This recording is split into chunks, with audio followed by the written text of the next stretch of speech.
I actually used to be really ashamed of my story. It wasn't normal. Everybody has to have a support group, a support system. I kind of just had to realize that you can't change the past.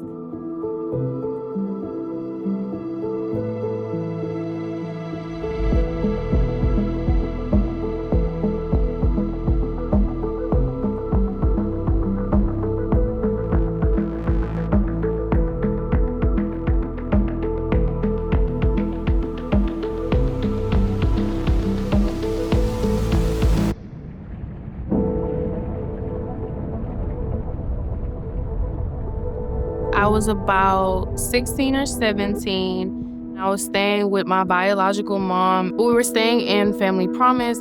Family Promise is a hard program for the parents. We're a really high accountability program. And eventually we had got terminated from the program because my mom wasn't following instructions and those things. It was the hardest thing that the previous director and I ever had to do was dismissing this family because the only thing we could think about was Arielle. Where's Arielle gonna go? Anybody that's dismissed from our program can still come back and get support from us.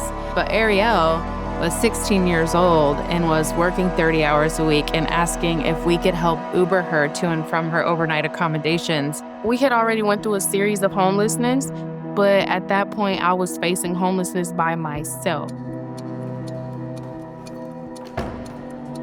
I've always tried to finish school. That was the main goal, was to just make it to school, to make good grades. I was Ubering back and forth to try to make it to school. I was living out of a duffel bag.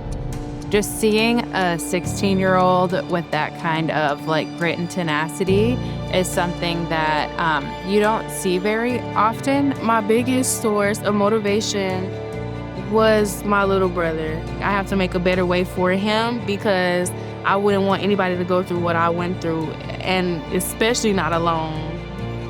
I ended up telling Tiffany what I was going through, and she was like, "That's not normal."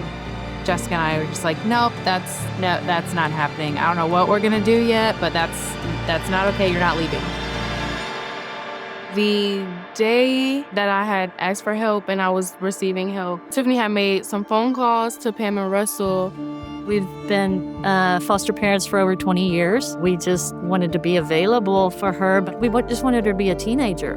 And all she needed was a roof over her head and a drive back and forth to work and to go to school. She wanted to stay in the same school. There was just lots of hurdles to overcome being a 16-year-old and being on your own without a legal guardian.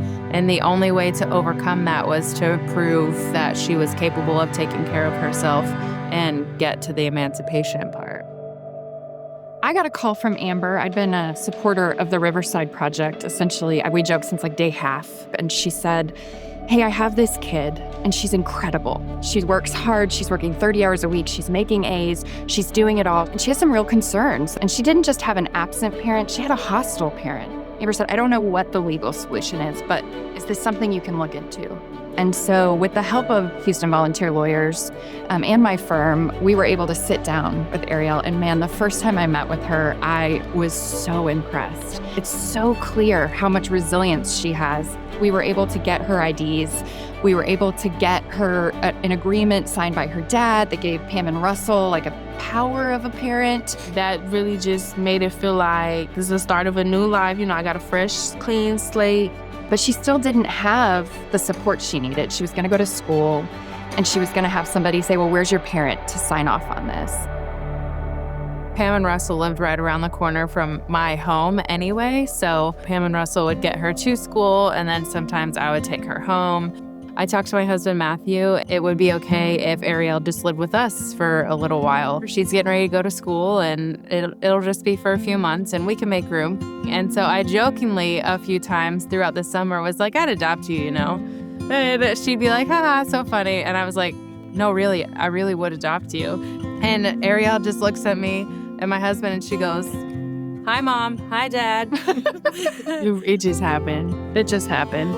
to get to step in and provide that legal advice and be there as your advocate. It was one of the best days of my career, getting to be there to watch it become official, what was already in everyone's hearts, and getting to be a part of it. How do you feel like your life looks different now than it would have? My struggle has made me just like extra grateful. Everything that I thought that I wouldn't get over, God helped me just like overcome. Like I overachieved. I'm an overachiever. I'm an overachiever. I did it. I did more than just it. Like I'm doing great. Like I'm on an amazing path.